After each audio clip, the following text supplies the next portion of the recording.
मैं मोहम्मद इलियास, भारतीय जनता हमदर्द न्यूज जलगौरा से। मैं अभी एक प्रोफेसर से बात करने जा रहा हूं जिनका नाम मोहम्मद नेमत, डॉक्टर मोहम्मद नेमत हैं और अल्लाह ने इनको बेहतरीन नेमत से नवाजा है। तो डॉक्टर साहब ये बताइए कि आपकी जो है तालीम तरबियत की शुरुआत कहाँ से हुई और अंत कहाँ हुआ? सबसे पहले तो मैं आपका शुक्रिया अदा करता हूं कि दो चार गुफ्तगू आप हमसे मुलाजा फरमा रहे हैं। और एक तस्वीर कर दूं, आपने जो प्रोफेसर डॉक्टर मोहम्मद नेमत कहा, मैं प्रोफेसर नहीं हूं बल्कि स्कूल का उस्ताद हूं। और जहां तक मेरी तालीम और तरबियत का ताल्लुक है तो मैंने इब्तदाई तालीम अपने ही गांव जलकौड़ा से हासिल की और हाई स्कूल के बाद फिर अलीगढ़ मुस्लिम सिटी के चले गए, जहां हमने आला तालीम हासिल की और फिर यूनिवर्सिटी से लेकर PhD और B.Ed MPhil वगैरह वहीं से मुकम्मल की है और नेट JRF क्वालिफाई भी है।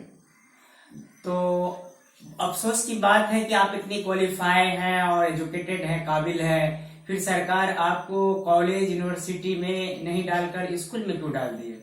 जी, बहुत ही अच्छा आपने सवाल फरमाया। मैंने 2 मरतबा कॉलेज सेवा आयोग का इंटरव्यू दिया और दूसरी मरतबा तो जो इंटरव्यू बोर्ड में लोग थे उन्होंने मुझसे, जो एक्सपर्ट्स आए थे बाहर से, उन्होंने मुझसे फरमाया कि इस लड़के का बहुत ही अच्छा इंटरव्यू हुआ। तो मैं खुशफहमी में था या ओवर श्योर था कि मेरा तो लेक्चरशिप में हो ही जाएगा, इसलिए हम कोई दौड़ धूप या जो आज सिस्टम है उसके साथ हम नहीं चल सके। लेकिन बाद में जब मेरा सिलेक्शन नहीं हुआ तो मुझे अफसोस हुआ। तो कुल मिलाकर कह लीजिए हमारे यह मुकद्दर का खेल था या सिस्टम की कमी थी। सिस्टम की कमी ज्यादा है क्योंकि मैंने जो मुताला किया तो ज्यादातर लोग उसमें जो है खुर्द के साथ जो है लेक्चर बने।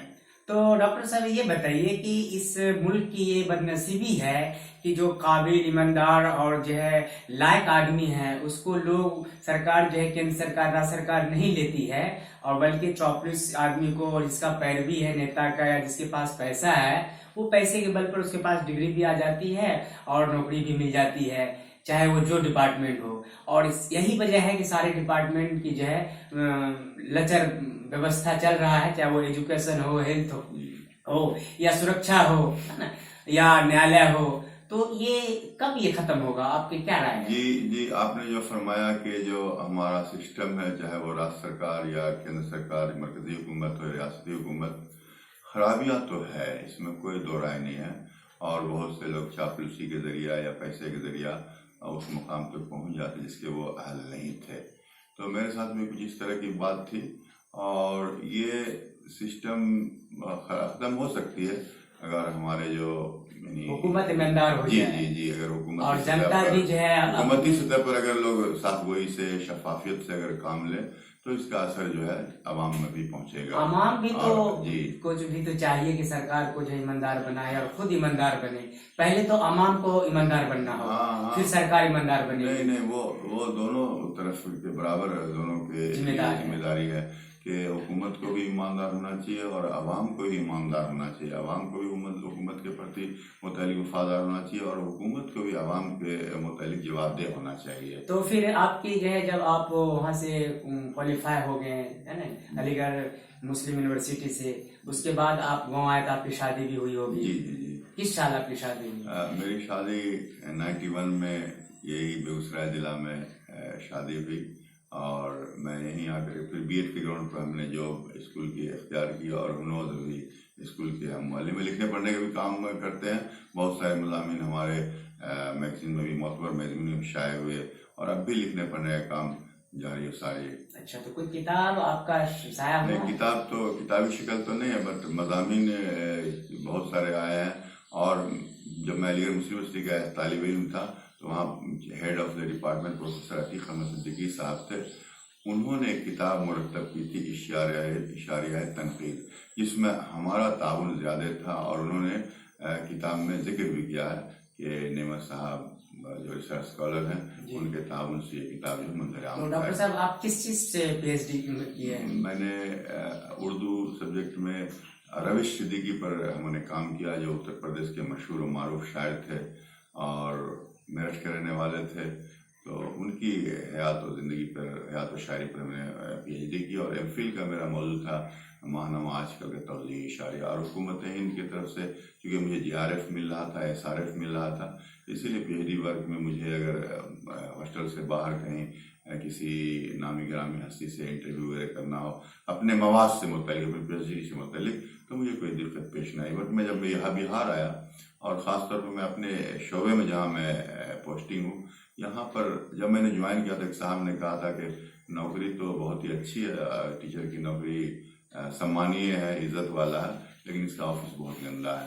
तो मैंने तो बहुत करीब से देखा, बल्कि हूँ तो ऑफिस इसका बहुत ही बुरा हाल है जी। तो क्या CM नीतीश कुमार से आप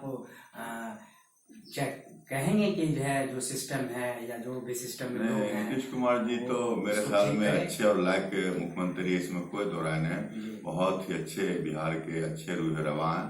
अगर उनके बस का हो तो मुझे स्कूल से निकाल कर किसी कॉलेज में दे दें तो ये ज़्यादा बढ़िया हो, भले वो पार्ट टाइम हो या गेस्ट टीचर की शक्ल में हो या एडहॉक की शक्ल में। तो अभी भी मैं खिदमत कर रहा हूँ बच्चों की, लेकिन मैं चाह रहा हूँ कि आला तालीम। तो वैकेंसी तो अभी निकलने वाली है, तो आप ट्राई कीजिए। नहीं, इंशाल्लाह वो तो जब तक दम में दम है तब तक इंशाल्लाह कोशा रहूँगा और मैं अप्लाई करूँगा।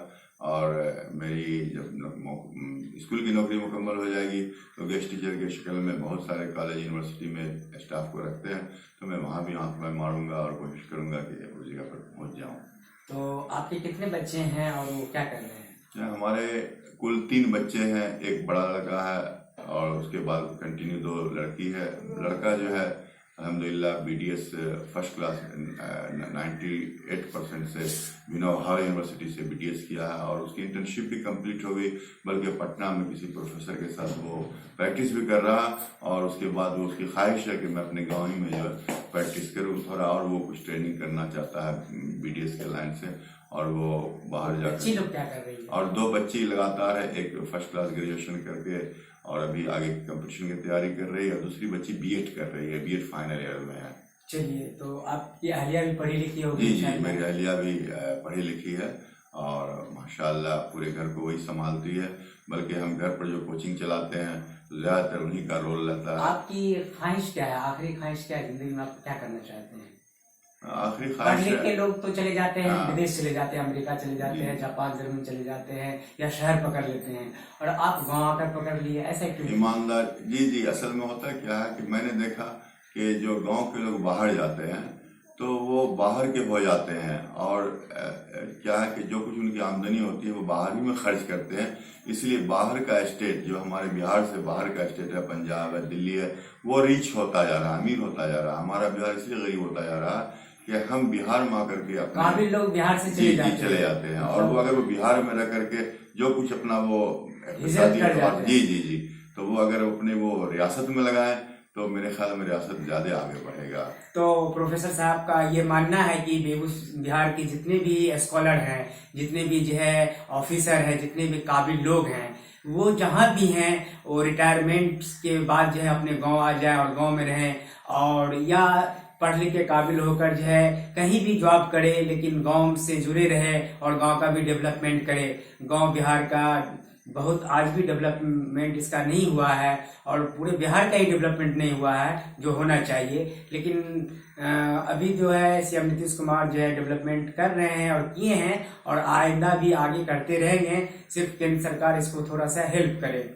तो आइए जो है प्रोफेसर साहब से हमारी बात हुई, डॉक्टर मोहम्मद नेमत साहब से। बहुत बहुत शुक्रिया डॉक्टर साहब कि आपने एक अच्छी बात कही है कि जो भी स्कॉलर है, जो भी काबिल लोग हैं, बेगूसराय के ही नहीं बल्कि खगड़िया की नहीं और जलकौड़ा के ही नहीं, पूरे बिहार का जो भी काबिल लोग हैं, जिस मुल्क में है, जिस स्टेट में है, वो आकर अपने स्टेट को बेहतर से बेहतर बनाए, और हुकूमत भी इसमें पहल करे, हुकूमत भी उसको फैसिलिटी दे और सुरक्षा दे, ताकि हमारा स्टेट बिहार जो प्राचीन काल में इसकी तूती बोलती थी, आज भी इसकी तूती बोले। अफसोस की बात है कि हमारा बिहार एक जमाने में जो है विश्वगुरु था, और यहाँ जो है एक अच्छी हुकूमत थी, लेकिन आज यहाँ वैसी हुकूमत भी नहीं है, ना वैसा जो है एजुकेशन है।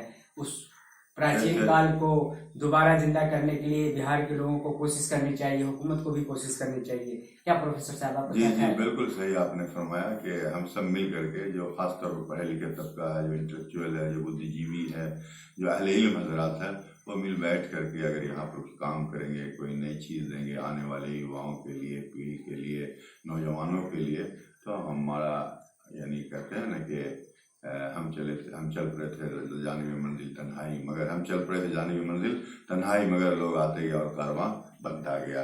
तो ये कारवां बनता गया। सीएम नीतीश कुमार को भी चाहिए कि जितने भी बिहारी कहीं भी स्कॉलर है, जो किसी भी फील्ड का माहिर है, हीरो है, उनको जो है हुकूमत जो है बुलाकर उसको अपने इलाके में जो है जगह दे और सुरक्षा दे और फैसिलिटी दे, ताकि हमारा बिहार दिन दुगनी रात चौगनी तरक्की करे। आइए बिहार को तरक्की की ओर ले चलिए।